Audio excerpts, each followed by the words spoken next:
عزیزان خود را که با دستای خود دفن کردیم، به هزاران امید، به هزاران آرزو دفنشان کردیم، از اونها یک بپرسیم که چه شد قدرتتان، چه شد عزت دنیاییتان، چه شد مقامتان، چه شد محافظینتان؟ هزاران پادشاه، هزاران وکیل و وزیر، اگر پادشاه بود اگر کافر بود در زیر خاک است با هزاران آرزویشان. اما اگر از اونها یک فرصت داده شود، الله بر اونها یک فرصت بده که شما اگر در دنیا باز یک فرصت بده میتون که بعد 5 دقیقه یا 1 دقیقه یا 20 ثانیه چی آرزو میکنید؟ آرزویشان نیست که ما فقط الله سبحانه و تعالی را سجده میکنیم، تقوا را پیشه میکنیم. تزودوا فان خیر الزاد التقوا. توشه بگیریم که بهترین توشه چی است؟ تقوا و پرهیزگاری است. هیچ چیزی ماندگار نیست. قدرت دنیا فریب است دوستان عزیز، شهرت دنیا فریب است، عزتی که در دنیا داده میشه برای تو این فریب است، مقام های دنیایی فریب است، این قصرها که عاشق شدیم محبت این ما را خراب کرده این فریب است.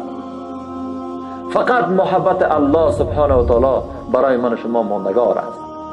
الله سبحانه و تعالی یک قلب داده که با یک قلب فقط رب العالمین دوست داشت، رسول الله را دوست داشته باشه، اصحاب رسول الله را دوست داشته باشه. مسلمان در هر جایی که میشیند باید سخنش همین باشد که الله و رسول الله چی گفته. سخنش در فکر این نباشه که مردما چی میگه.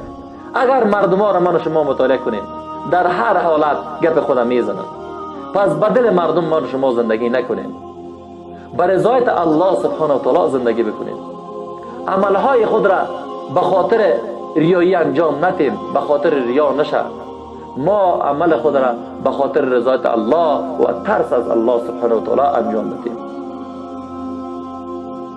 دنیا، قدرت دنیا فریب است، شهرت دنیا فریب است، عزت دنیا فریب است. همه چیزی که در دنیا تو با او خوشبخت میشی اینها همهش فریب هستند.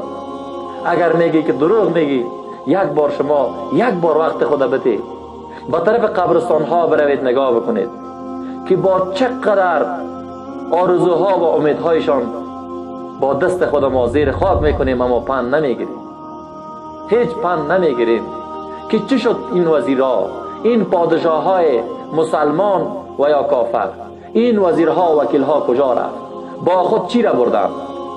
فقط یگانه چیزی که معیار است در اسلام و انسان برتر می سازد ترس از الله سبحانه و تعالی است.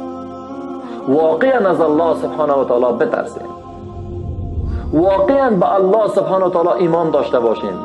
ایمان این نیست که نماز را بخوانیم باز غیبت بکنیم، نماز را بخوانیم باز با همراه برادر خود کینه بگیریم.